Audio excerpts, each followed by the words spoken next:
नाशिक लोकसभा मतदारसंघातला महायुतीचा ताणलेला तिढा अखेर सुटलाय।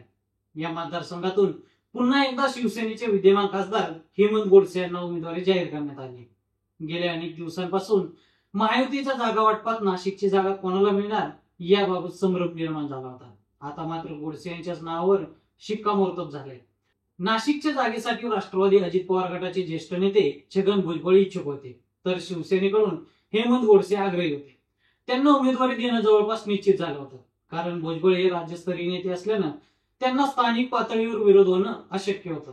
मात्र गोडसे हे भुजबळांना भारी पडले असून त्यांना महायुतीकडून उमेदवारी देण्यात आली।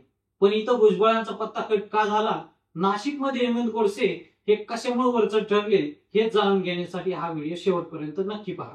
2009 मध्ये हेमंत गोडसे यांनी मनसेकडून पहिल्यांदाच राष्ट्रवादीचे उमेदवार समीर भुजबळ यांच्या विरोधात लोकसभा निवडणूक लढवली होती। त्यात त्यांनी समीर भुजबळांचा 27,000 मतांनी पराभव केला। त्यानंतर 2014 आणि 2019 मध्ये गोडसे सलग 2 वेळा निवडून आले। 2014च्या लोकसभा निवडणुकीत त्यांनी छगन भुजबळ यांचा पराभव केला, तर 2019 मध्ये त्यांनी माजी खासदार समीर भुजबळ यांचा पराभव केला। त्यांनी समीर भुजबळांचा तब्बल 2.5 लाख मतांनी पराभव केला। गोडसेंचा मतदारसंघात दांडगा जनसंपर्क आहे। शांत, संयमी आणि अडीअडचणीला धावून येणारे लोकप्रतिनिधी म्हणून गोडसेंची ओळख आहे। एखादा नगरसेवक जसा जनतेची कामं करण्यासाठी तत्पर असतो, तसं गोडसे मतदारांना सतत उपलब्ध असतात।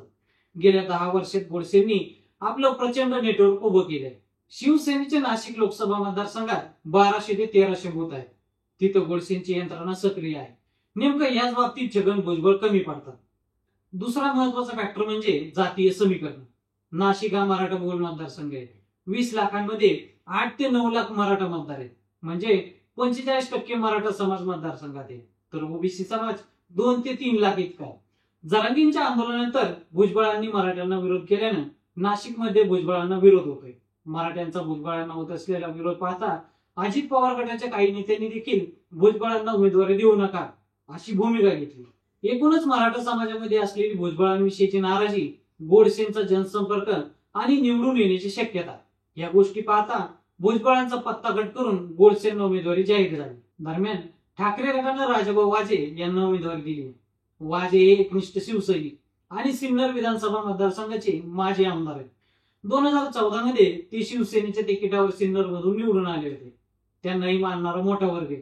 त्यामुळं नाशिक लोकसभा मतदारसंघात विजयाचा गुलाल कोण उधळणार हेच पाहणं महत्वाचं ठरणार आहे। तर मंडळी, तुम्हाला ही माहिती कशी वाटली आम्हाला कमेंट करून नक्की सांगा, आणि अशीच नवनवीन माहितीपूर्ण व्हिडिओ पाहण्यासाठी लेट्स अप मराठी फॉलो करा।